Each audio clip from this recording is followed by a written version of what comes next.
Hello everyone, welcome to the video discussing who is Buddha. In this video we will learn about the origin of Buddha, the main teachings of Buddha, and the differences between Buddhas in Buddhism.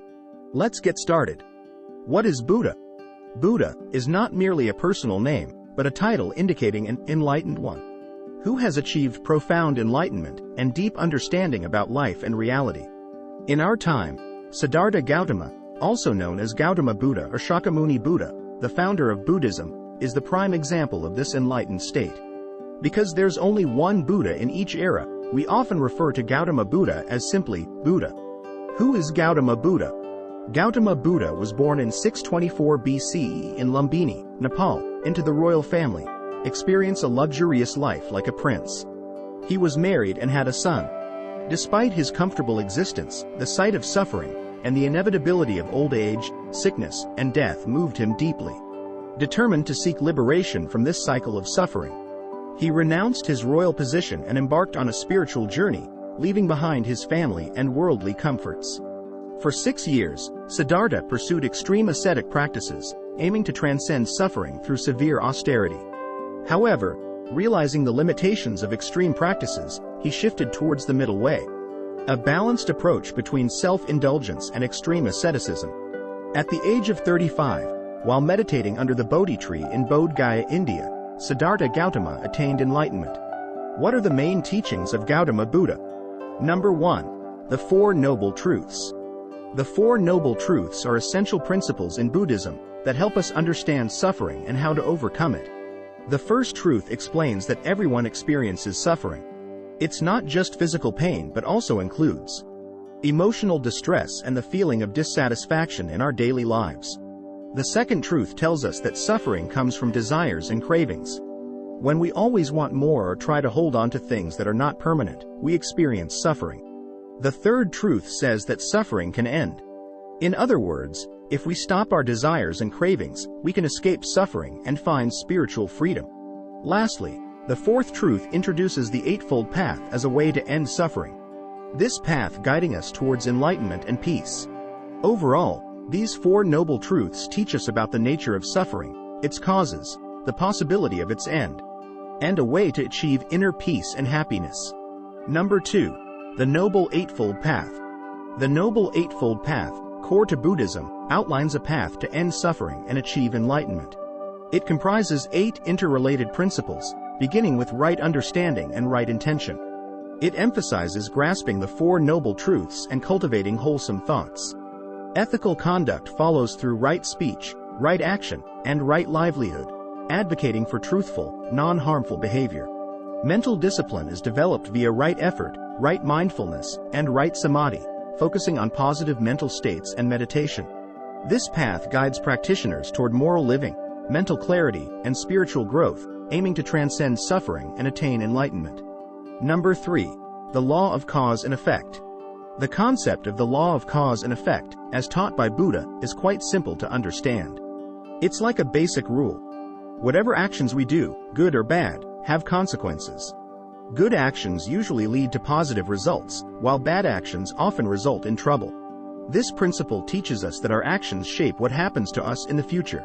It's not just about what we do but also why we do it. Our intentions matter. Understanding this law means realizing that our actions have an impact on our lives and others, encouraging us to be mindful and choose kindness and positivity for a happier and more peaceful life. Number 4. Anicca, or impermanence. Anicca, or impermanence, underscores the perpetual state of change in all things. It elucidates that nothing remains static, everything undergoes continual transformation. Seasons shift, emotions vary, and thoughts evolve.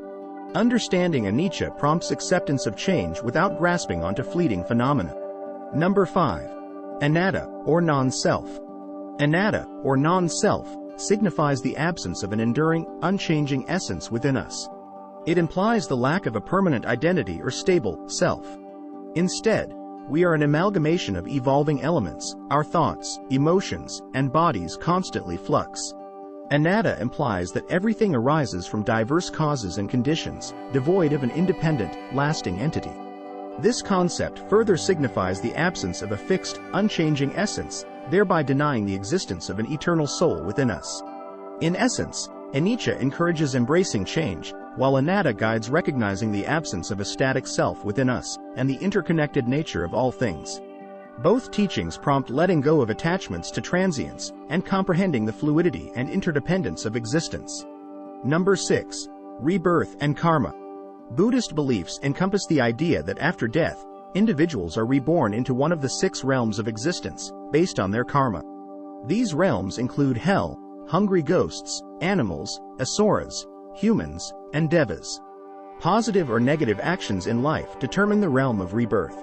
Acts of compassion lead to rebirth as humans, while negative deeds result in realms of suffering like hell or hungry ghosts. Asuras are born from aggression, while animals represent instinctual actions. Devas inhabit celestial realms due to accumulated positive karma. This belief underscores the direct link between actions and subsequent rebirth, emphasizing ethical conduct as pivotal in shaping one's future existence among these realms.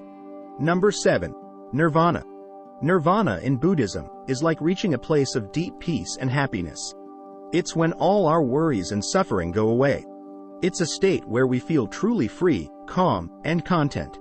Achieving nirvana means understanding life deeply, letting go of things that make us unhappy, and finding complete peace and joy within ourselves.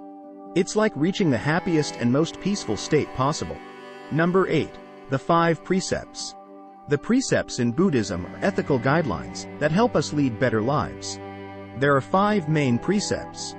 Number 1. Non-harming. This means not harming or killing any living beings. It's about respecting and caring for all forms of life. Number 2. Non-stealing. It's about not taking things that aren't given to us without permission. Respecting others' belongings and being honest. Number 3. Sexual responsibility. It involves being mindful and responsible in relationships, avoiding any harm or misuse of sexuality. Number 4. Truthfulness. It's about speaking truthfully and avoiding lies or deceitful speech. Number 5. Sobriety. Refraining from intoxicants that cloud the mind, leading to carelessness. It encourages clear-mindedness and mindfulness. Following these precepts promotes compassion, mindfulness, and ethical behavior in our lives. Besides Gautama Buddha, are there other Buddhas?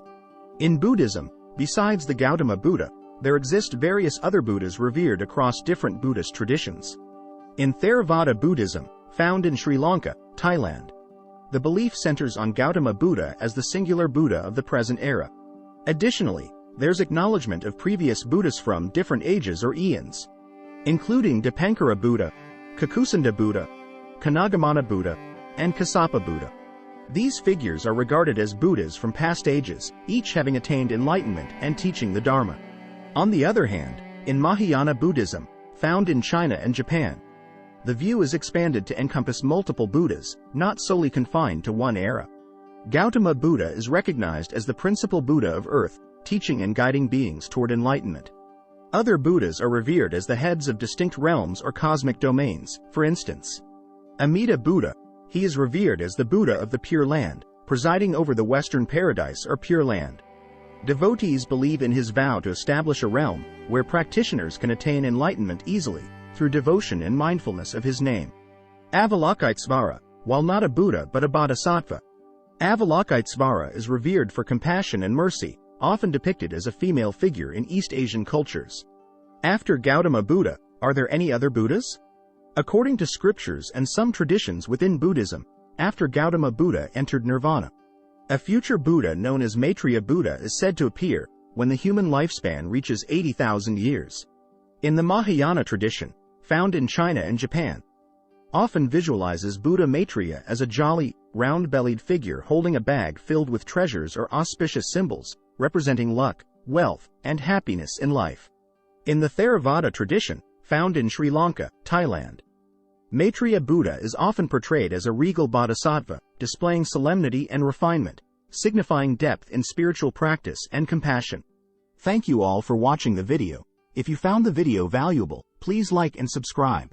Wishing you all happiness and peace. Thank you.